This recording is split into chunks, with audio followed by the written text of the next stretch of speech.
Muito obrigado, meus irmãos. Eu quero agradecer muito a possibilidade de estar aqui com vocês. Sempre é um aprendizado. Quero agradecer também e muito à Igreja Batista Reformada que proporcionou essa vinda para cá. A igreja, qual que é o nome da igreja aqui, pastor? Igreja Reformada Sasagawa. Igreja Reformada Sasagawa. É isso mesmo. Muito obrigado também aos irmãos aqui que me recebem e que nós possamos aprender juntos aqui, que nós possamos crescer juntos aqui. Eu sou pastor em Ribeirão Preto, São Paulo. Não falei para a cidade que eu estou residindo, não é? Moro em Ribeirão Preto, mas viajo pelo Brasil inteiro. Só me localizar aqui para a gente já começar o estudo. Obrigado, pastor. Posso levar para casa? Pode. Só um minuto. Estudei na Alemanha, fiz meu mestrado ali, estudando o Novo Testamento, estudando também teologia prática. Eu percebi uma coisa, que as crianças alemãs, elas não obedeciam seus pais, e que os pais obedeciam os filhos. A situação terrível, meninos batendo nos pais, os pais uns bananas, as mães imbecilizadas, tinham tantos recursos, tantas condições, iam buscar respostas sem a palavra de Deus, longe da palavra de Deus, e só vêm ideias que são palavras ao vento. Eu disse, isso vai acontecer no Brasil daqui a pouco. E já podemos ver lá, e vocês devem ter algum parente, algum amigo, algum primo, em que os filhos tocam terror em casa. E eles não sabem o que fazer. Desde a virada do milênio tem acontecido algo terrível, que é mesmo um ataque concentrado contra a infância. Ali na Alemanha estudei então sobre questões da infância, teologia prática para questões da infância. E aqui nós temos uma parábola que Jesus nos contou, a parábola do semeador. Convido você a abrir a palavra de Deus em Mateus capítulo 13, versículos de 3 a 9. Você conhece a palavra? Claro que a parábola, claro que você conhece, mas sempre devemos abrir as Escrituras, ler as Escrituras. Façam isso. Se você estiver com a sua Bíblia aí, aberta, leia. Se você está vendo a pessoa ao seu lado que não tem a Bíblia aberta, divida a Bíblia com ele. Se você estiver sentado ao lado de um corintiano, leia a Bíblia para ele. Tá bom? A partir do capítulo 3, a partir do versículo 3 diz... Mateus, eu estava em Marcos. Mateus capítulo 13. Mateus capítulo 13, versículo de 3 a 9. E de muitas coisas lhe falou por parábolas e dizia: eis que o semeador saiu a semear, e ao semear uma parte caiu à beira do caminho. E vindo as aves, primeiro grupo, marque aí, e vindo as aves, a comeram. Outra parte caiu em solo rochoso, segundo grupo, onde a terra era pouca e logo nasceu, visto não ser profunda a terra. Saindo, porém, o sol, a queimou, e porque não tinha raiz, secou-se. Outra caiu, terceiro grupo, entre os espinhos, e os espinhos cresceram e a sufocaram. Outra, enfim, caiu em boa terra, e deu fruto a 100, a 60 e a 30 por um. Quem tem ouvidos para ouvir, ouça. Amo esta última frase nesse último texto. Deixe-me fazer uma pergunta para você e eu espero que você responda manifestando com a mão. Mas não é responder de maneira japonesa não, viu gente? É de responder de maneira realmente que seja uma maneira que eu veja você aqui. Eu levantarei minhas mãos, aí a pessoa faz assim. Não, levante a mão aqui que eu quero ver. Quem aqui nessa sala, nessa tarde, entrou com as orelhas? Oh, coisa boa. Como é orelha em japonês? Mimi? Mimi? Mimi? Quem aqui entrou com mimi? Mimi?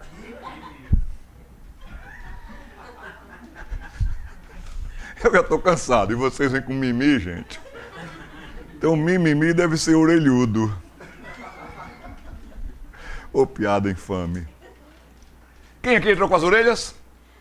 Todo mundo. Eu amo fazer essa pergunta porque as pessoas fazem, claro, claro. Quem aqui não entraria com as orelhas? Mas acontece isso nas igrejas, nos cultos, num estudo como esse, as pessoas entram com as orelhas. Quem entra com as orelhas, acontece um fenômeno. Entra aqui, sai aqui. Pastor falou sobre o que no sermão do domingo passado? Rapaz, eu não lembro. Isso já é segunda-feira.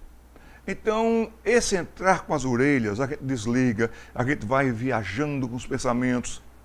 Por isso que Jesus Cristo diz, quem tem ouvidos para ouvir, ouça. Que Deus nos dê ouvidos para ouvir hoje à tarde.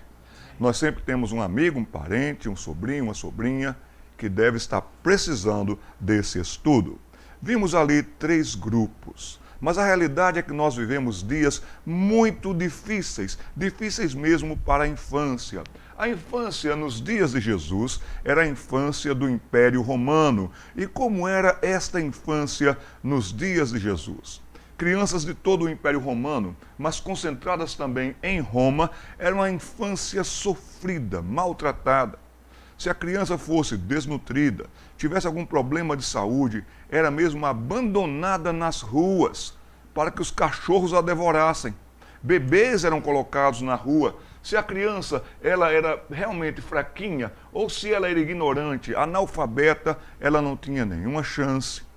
A prostituição infantil em Roma era terrível. Muito grande, muito alta, e também nós podemos ver que as crianças eram abandonadas se enfermas ou com deficiência. Ser criança, ter infância no Império Romano era terrível. Contudo, a infância em Israel era uma infância vista como herança, bem diferente. No Império Romano, no mundo grego, em qualquer outra parte, a criança era um estorvo. Se ela não servisse para trabalhar, então ela também não serviria para atrapalhar. Era assim que se pensava. Mas no Salmo, nós podemos ver que a herança do Senhor são os filhos. E elas eram criadas no temor do Senhor. Além de decorarem todo o Pentateuco, saberem do Pentateuco, aplicarem o Pentateuco sobre amar a Deus de todo o coração, de todo o entendimento, de todo o pensamento, com toda a força, também sabiam aplicar o Pentateuco. Quando o Senhor Jesus foi tentado, ali depois que ele tinha 30 anos de idade, ele foi tentado, vocês lembram muito bem que para cada das tentações ele disse, está escrito, está escrito. E ele respondeu com Deuteronômio. Como Jesus sabia aplicar? As crianças judias eram levadas a isso. Mas o menino, até os 12 anos também, ele recebia essa informação do Pentateuco em casa, a história do povo de Israel para a identidade, e então a criança também começava a estudar os princípios de Provérbios. Provérbios capítulo 1, primeiro bloco, de 1 a 6, está lá, para quê? Para quê? Por quê? Para quê? Por que Deus lhe deu filhos? E para que Deus lhe deu filhos? Eu acredito que você não teve filhos aqui para a prisão, para o alcoolismo, para uma vida sexual deformada. Não, de maneira nenhuma. Você criou filhos e tem filhos para a glória de Deus. Para isso, Provérbios 1:8 vai dizer, filho meu. De quem é o filho? O filho é seu. O filho é sob a sua administração e autoridade, você tem que cuidar muito bem dele. E aqui então você vai ter o ensino do pai e a instrução da mãe. O pai ensina como ele quer. Horário, regras, limites, e ele é a autoridade na casa, e os filhos lhe devem obediência. E a mãe vai instruindo, ela vai dizendo como é que se faz, como é que se é, como é que se ajuda e atua em casa. Nós também vamos ver que os meninos em Israel, eles eram educados na fé. Esse texto bem conhecido de Shema Israel, ouve Israel, o Senhor teu Deus é o único Deus. Mas também viriam as oportunidades em que as crianças deveriam ser ensinadas de perto, andando pelo caminho. E o que vocês têm aqui é uma natureza exuberante. Vocês podem dar aulas de botânica, de biologia. Ontem uma menininha veio me mostrar um sapo. Eu não sabia que meninas pegavam sapos. Mas ela pegou o sapo, colocou, olha, veja aqui, pastor, que lindo. E aí eu soube que vocês fazem isso com os besouros, com os bichinhos, essas coisas todas, que legal. Quanto ensino bom de biologia, de botânica. Como vocês podem ensinar tantas coisas para os seus filhos andando pelo caminho, assentados.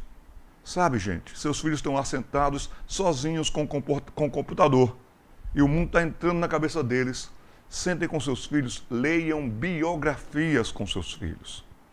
Mencionei as Crônicas de Nárnia. São 7 livros. Você poderia encomendar e ler com seus filhos. Uma coisa que nós fazíamos também era desenhar as histórias que estávamos lendo com as nossas meninas. Temos 2. Então a gente ia incentivando o imaginário, nós íamos incentivando a imaginação, nós íamos incentivando a que amassem livros. Não temos dificuldade alguma hoje em que as nossas filhas leiam, porque elas leram desde meninas. Façam isso, não percam essa oportunidade. Assentados, ao levantar, ao deitar. Histórias para dormir, histórias em momentos para acordar. A minha filha mais velha, Fernanda, estava com um grande problema com a filha mais nova nossa, Juliana. Juliana estava sendo a rainha do beliscão. E a Fernanda dizia, pai, eu vou plantar a mão nessa menina. Não, minha filha, o juiz da paz sou eu. Fale comigo que eu vou falar com a sua filha. Eu coloquei Juliana de castigo e tudo. Mas Juliana viu que havia essa possibilidade de beliscar. E ela entendeu que a irmã dela não podia bater nela, então ela aproveitava. Eu tentei de toda a pedagogia psicológica para conversar com a minha filha. E eu contei uma história para elas. Noite fria em São José dos Campos, onde morávamos, as 2 estavam empacotadinhas e toda noite tinha uma história. E eu contei a história de Valdeline. Valdeline era uma menina que morava perto de uma casa assim, assim, assim, que era exatamente a casa que a gente morava. E aqueles olhinhos pretos começaram a desconfiar. Pequenininha, mas perigosa. E Valdeline estava passeando aqui com seu avô. E encontrou 2 meninas brincando aqui na frente da casa, no terraço da casa. E elas estavam brincando tão bem. As 2 meninas eram Fernanda e Juliana. Aí a minha Juliana olhou. E elas estavam brincando, contando harmonia, casinha, boneca, brinquedos, andando de bicicleta. Estavam tão felizes.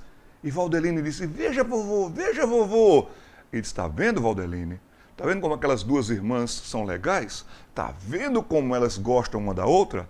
E tem uma coisa, Valdeline, você belisca a sua irmã, mas Juliana não belisca a irmã dela. Eu só ouvi Juliana dizer assim, belisco. Coração terrível, coração mau. Mas é ali que a gente vai aproveitando essas situações todas. Problemas em Israel, sabe quais eram? Eram as invasões e os exílios. Vinham os povos e invadiam. Também levavam as pessoas de Israel para o exílio. Vocês sabem do exílio da Babilônia. Babilônia até hoje é sinônimo de mundo, sujeira, podridão. Vocês conhecem a história bíblica. Isaías avisou que viriam castigos e problemas. Jeremias foi bem mais enfático porque ele está bem perto de a Babilônia chegar. Mas no capítulo 19 de Jeremias tem um momento ali em que Jeremias diz como que para os jovens, jovens, eles todos venham para vocês, ou nação de Israel, que eles venham buscar apoio em vocês, mas vocês não se passarão para o lado deles. Que eles venham aprender de vocês, mas não vocês com eles, porque alguns jovens, muitos jovens lá de Judá, estavam querendo mesmo que a Babilônia invadisse.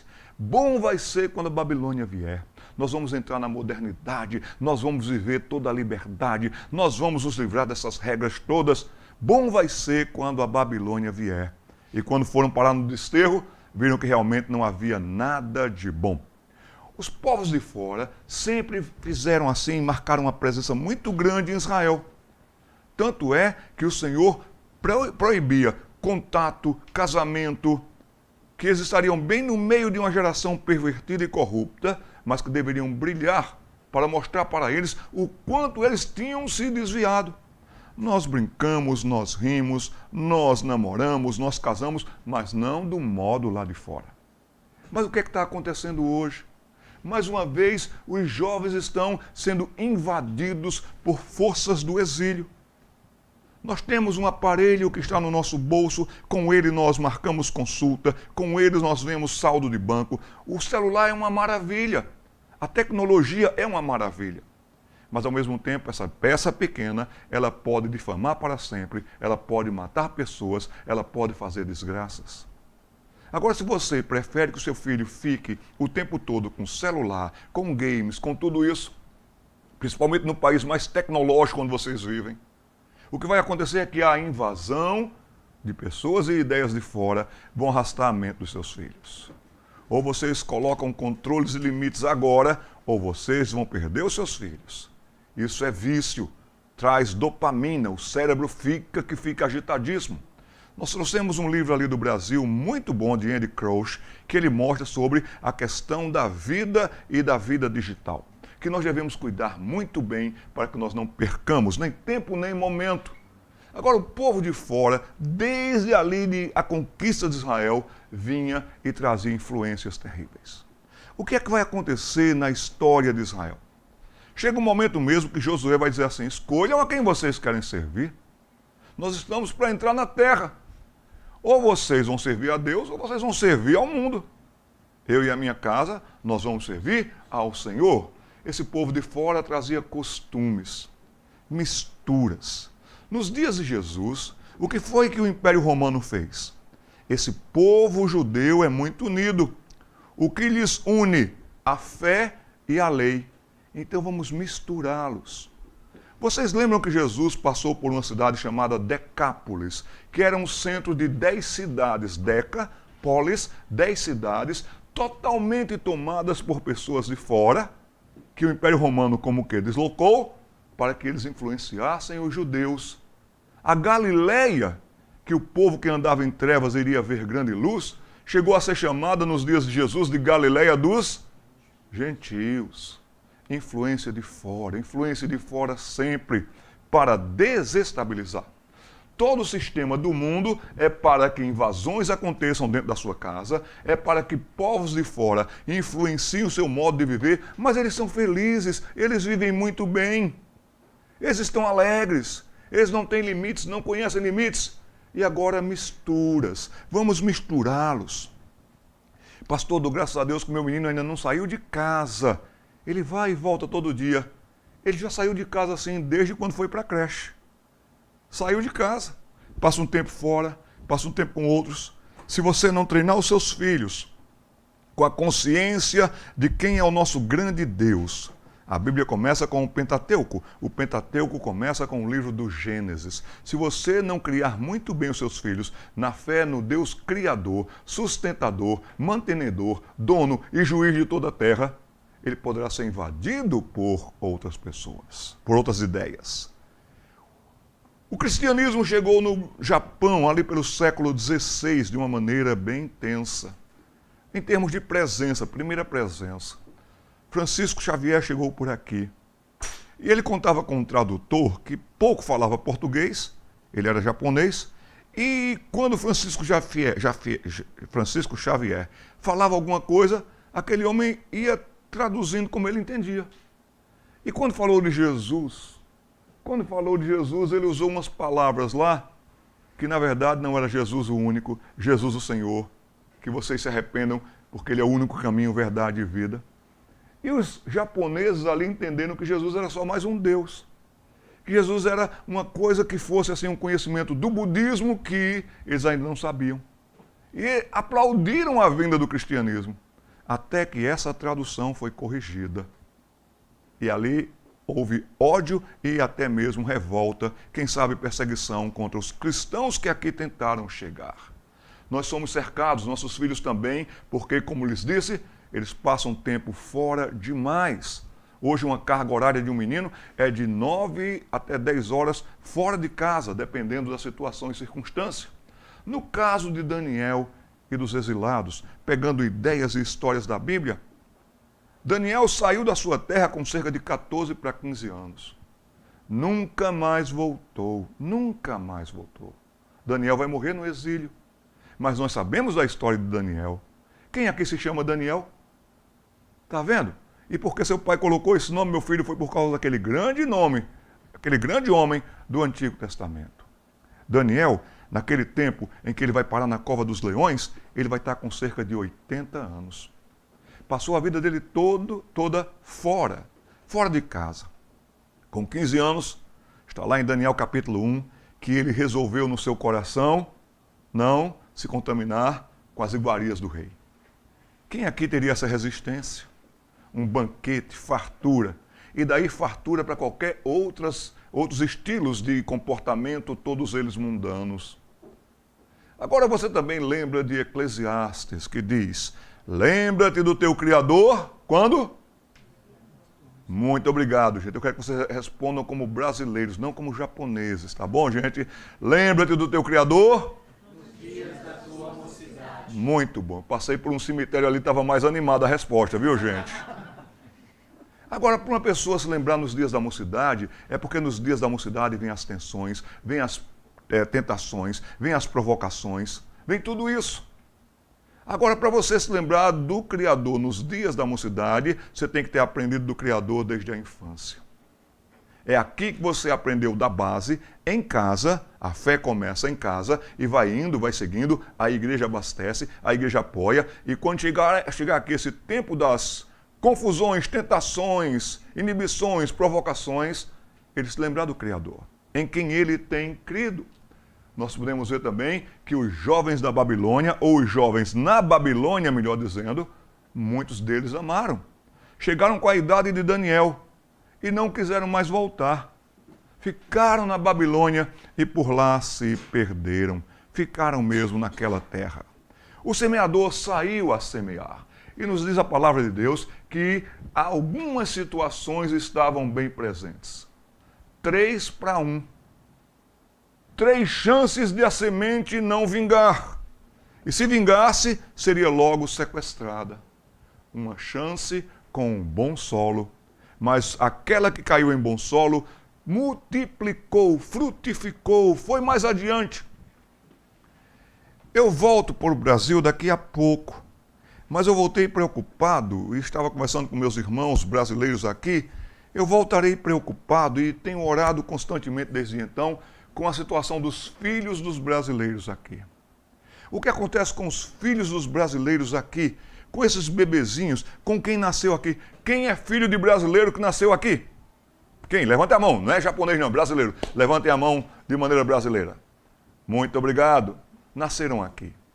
O que acontece com seus pais? Seus pais falam português, se expressam em português, mas em japonês o nível do pai de vocês é aqui para aqui. Não é verdade? É aquele japonês da fábrica. Então vocês, pais, falam aqui, o nível de japonês de vocês é aqui. Mas o que acontece com os filhos de vocês, educados nessa cultura, indo para a escola nessa cultura? O japonês deles é aqui, mas o nível de português é aqui. E ainda vai ficando só com aquele português de casa. Pega, levanta, fecha, abre. Não tem desenvolvimento. Se não tem desenvolvimento, o vocabulário desses meninos aqui vai ficando perdido, vai ficando aqui. Então a minha oração seria treinar os filhos de vocês. Orem por isso, porque eles poderão desenvolver muito bem o português. Alguns de vocês, meninos, falam bem português, meninas falam bem português. Então, se vocês aumentam o nível do português de vocês, rapazes e moças, vocês também têm um nível do japonês aqui que poderá atender esses meninos e meninas que estão aqui meio perdidos. Estão me entendendo? Aí o que é que vocês podem fazer? Acampamentos, encontros para jovens, mobilizá-los, trilhas. E ali vocês poderão falar com a compreensão que vocês têm do nosso grande Deus, na língua que eles vão compreendendo, e incentivando-os mais a poderem seguir adiante. Porque lá no desterro que nós vimos agora há pouco, quando muitos jovens voltaram até para Israel, não sabiam mais falar hebraico, não sabiam mais ler hebraico, não sabiam mais do Deus da Bíblia. E essa é uma questão seríssima. Vejam que 3 realidades intensas. Ataques contra a infância, como lhes disse. Nós temos aqui o problema, ou na verdade os problemas desta geração de crianças. Do século 21, nascidas de 1995 para cá, eles são chamados de os milenais, porque vão passar a maior parte da vida deles no novo milênio. Então, por causa disso, se inclui aí os nascidos em 1995 em diante. Nós vamos ter os pássaros. O que eu diria para vocês sobre os pássaros? tem uns pássaros aqui pretos que fazem um barulho irritante e que são assaltantes. No Brasil eles assaltam com mão armada já, viu, gente? Mas esses pássaros são terríveis. Já ouviram histórias em que eles atacam o carrinho de compras do supermercado, com a pessoa colocando ali dentro, vem ele e pega alguma coisa. Uma emissora lá na Suíça fez uma matéria com um desses, que são corvos, e foi filmando, porque estava assumindo muita coisa de casa, relógio, chave de carro, tudo isso. Então chamaram alguém que entendia dos pássaros, olha, isso deve ser corvo. E aquele repórter, aquela equipe bem investigadora, localizou o indivíduo e aí começou a filmar o indivíduo. E aí estava tudo câmera estratégica e ele dando os golpes dele. Estava muito milionário aquele corvo. Sabe o que quer dizer para mim e para você, querido, querida? Quer dizer para mim e para você que o ataque é rápido. Esses corvos, eles vêm rápidos e eles são prontos, precisos. Eles estão focados. O inimigo enxerga longe. Nós temos alguém que é pior, muito pior do que um corvo. É alguém que nos estuda. É alguém que odeia sua família, odeia seus filhos, odeia seus pais. Ele quer roubar prontamente, precisamente, de maneira focada, a sua paz, a sua fé, a sua esperança, a sua alegria, o seu amor.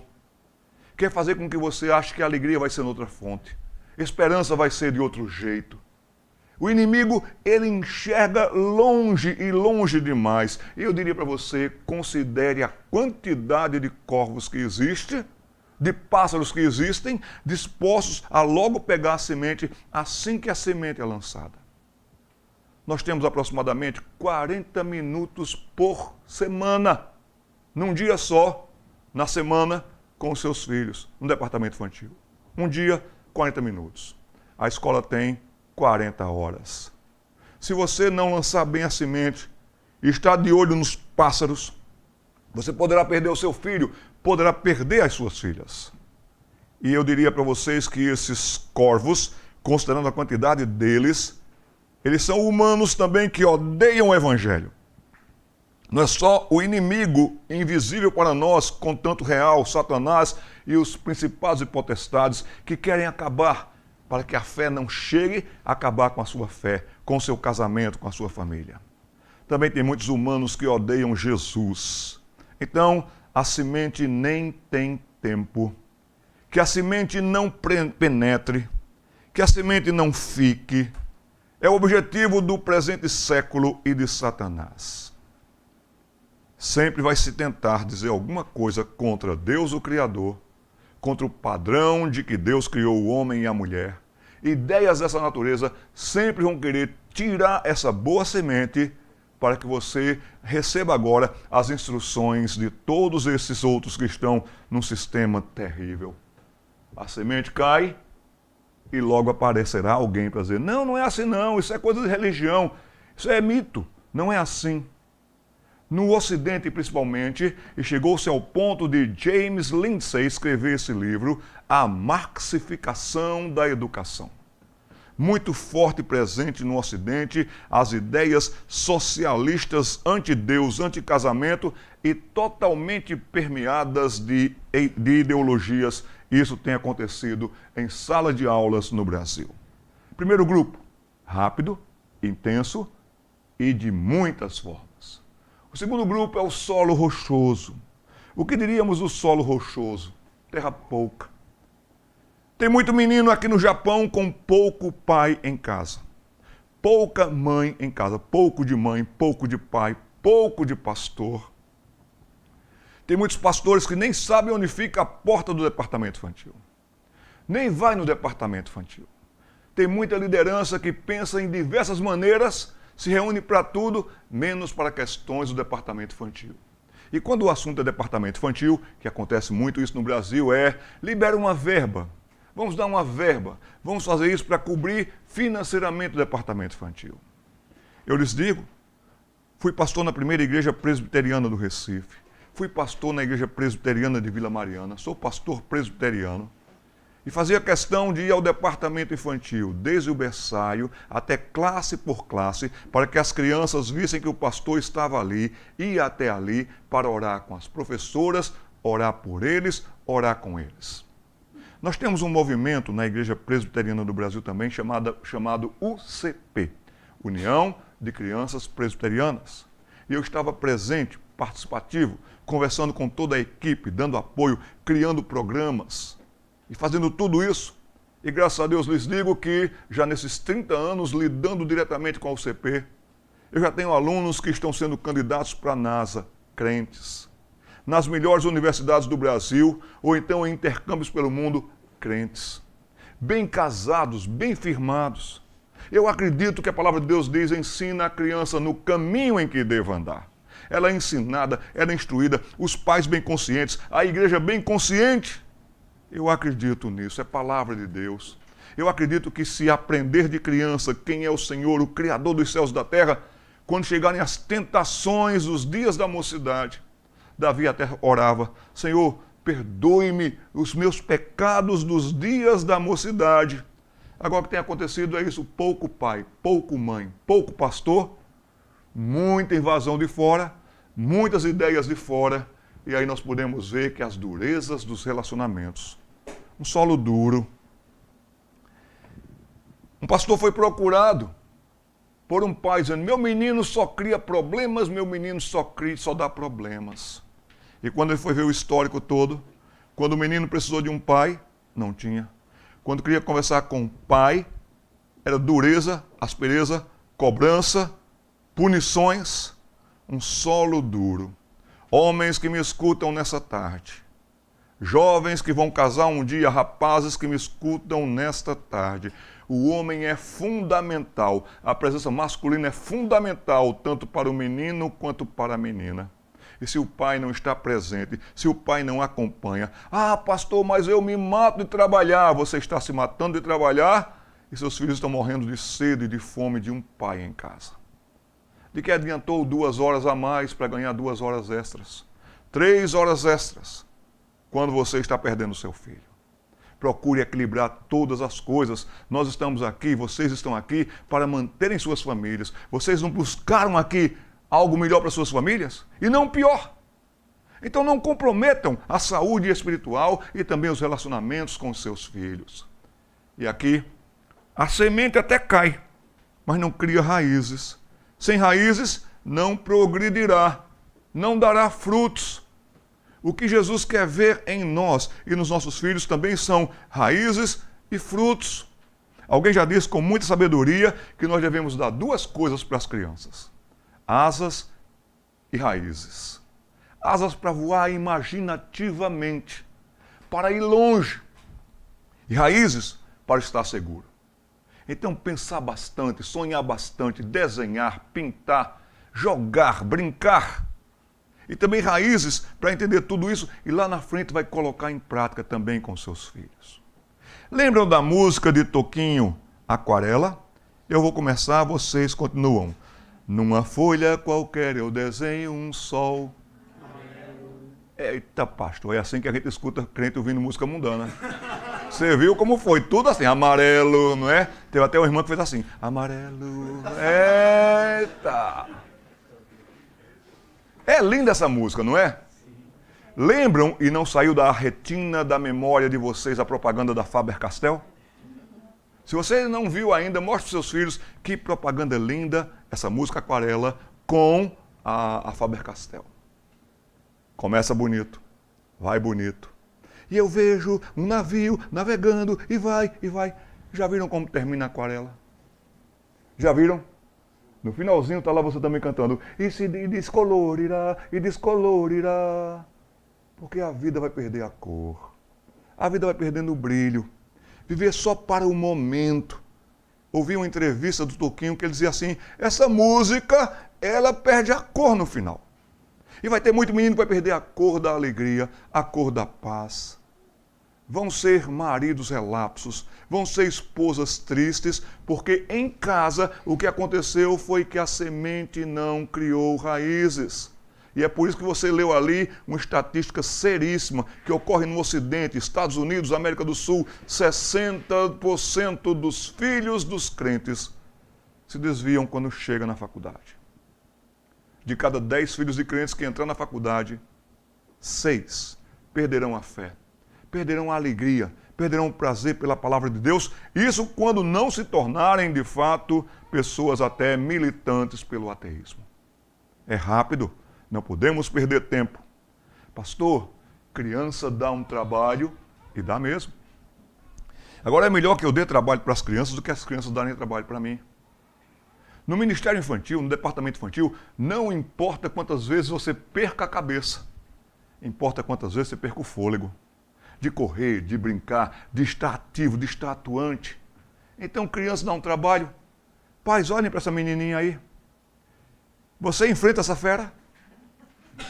Esse olhar não é intimidador? Aí o que eu escuto muitas vezes é que criança dá trabalho sim, mas você ainda não viu nada. Se essa menina tem 8 anos, espere até ela chegar aos 18 anos para você ver. Aí você vai ver o que é trabalho. Eu escuto muito nessas minhas viagens pelo Brasil e também pelo mundo. Pastor, lá em casa eu tenho 2 aborrecentes. Já ouviram isso? Quem sabe até já disseram isso.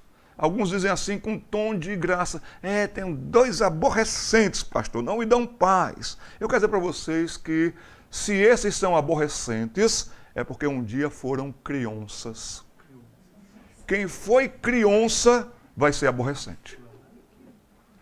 Agora, quem foi criança, que aproveitou a infância? Minha filha pequena assistiu o filme do Aladim. E agora ela era a princesa. E ela então queria voar no tapete do Aladim. Pai, como é que eu faço para voar no tapete do Aladim? Pai tem que resolver todas as coisas. E eu criei um tapete mágico. Sabe? Peguei um almofadão lá em casa. Filha, senta aqui. Ela sentou e eu decolei com ela. Eu fui com ela, eu dava voltas com ela, no tapete do Aladim, ela não esqueceu até hoje. Ela não esqueceu até hoje. Filhas amam seus pais, mas tem 2 coisas que podem acontecer com o menino e com a menina com relação aos pais, o pai e a mãe. Em primeiro lugar, o que pode acontecer com o menino e com a menina, principalmente o homem que é tão importante. Filhos podem se decepcionar com seus pais. E a decepção é doída, porque filhos e filhas nasceram para amar os seus pais. Amam os pais. Quem é o herói? Papai. Quem é a melhor mulher do mundo? Mamãe. Mas quando não é assim na prática, quando a mãe da coleguinha, do coleguinha é melhor do que a sua mãe, vem a decepção. E depois vem a frustração. A frustração que não quer voltar para casa. A frustração que vai ouvir as piores informações. Os corvos virão para tirar a boa semente. E agora também, esse solo rochoso vai dizer assim, então endurece o jogo também. Então é assim que a gente vai viver, é assim que a gente vai se comportar. Finalmente nós temos a parábola dos espinhos. A parte dos espinhos na parábola, melhor dizendo. Caiu entre os espinhos. Aí eu diria que vem a pressão dos colegas. Ele começa a ver que os colegas não têm limites, mas ele tem. Ele vai ver, ela vai ver que os colegas dizem, experimenta isso, prova isso, vamos ver isso. Hoje em dia, tantas coisas fáceis na internet para ver, tantas coisas sujas, deformadas, a pressão dos colegas, somando-se ao descuido dos pais, o que vai acontecer tristemente é isso mesmo. Assim, nós temos como que o que acontecia com Roma, com a Grécia, a infância sofrida. Falei hoje pela manhã dos índices de suicídio. Até então, vocês pais, vocês também jovens que me escutam nesta tarde, a ideia que nós tínhamos é que suicídio era questão para quem era um banqueiro e perdeu tudo, quem era um empresário e perdeu tudo, quem foi alguém que se desiludiu com a vida adulto. Mas hoje, no Ocidente, creio que também até o índice aqui seja até maior, é que não se revela tanto. Mas a estatística é que uma pessoa até os 8 anos de idade tira a própria vida. Uma pessoa até os 8 anos de idade tira a própria vida. Vocês nunca tinham ouvido falar de suicídio infantil. Mas é uma realidade e acontece. Ou mesmo seja, suicídio infantil está em alta também no Japão. Pressões, dificuldades e lutas. Meu tempo já encerrou. Eu tenho ainda que falar para meninos e para meninas. Só tenho agora um tempo aqui para a gente abordar sobre isso. Mas meu tempo encerrou, eu quero respeitar o tempo. Vou conversar com o pastor como é que eu posso fazer aqui um arranjo para a gente estudar sobre os meninos e as meninas, tá bom? Nós vamos ter um intervalo agora, reverendo, é isso? Tá bom? Intervalo de quanto tempo? 10 minutos. Obrigado, pastor. Temos café? Alguns irmãos estão precisando aqui, porque eu pensei que estavam orando. Estavam não, estavam cochilando. Então, café para esses irmãos. Eu tenho 5 minutos. Eu prefiro liberar 5 minutos e ganhar depois. Pode ser? Aí alguém diz assim, pastor, vai ter perguntas? Podemos ter perguntas, claro. Só que eu lhes digo já, sem inibi-los, eu não conheço tanto o contexto de vocês aqui, como é a questão no Japão e tudo. Sei que tem suas questões diferentes do Ocidente. Você que vive aqui há tanto tempo percebeu isso e você até tenta administrar isso. Mas o que a gente puder trabalhar num básico, será meu prazer também informar. Ok, pastor? Adelante. Pastor Glauber, venha cá, por favor, meu irmão.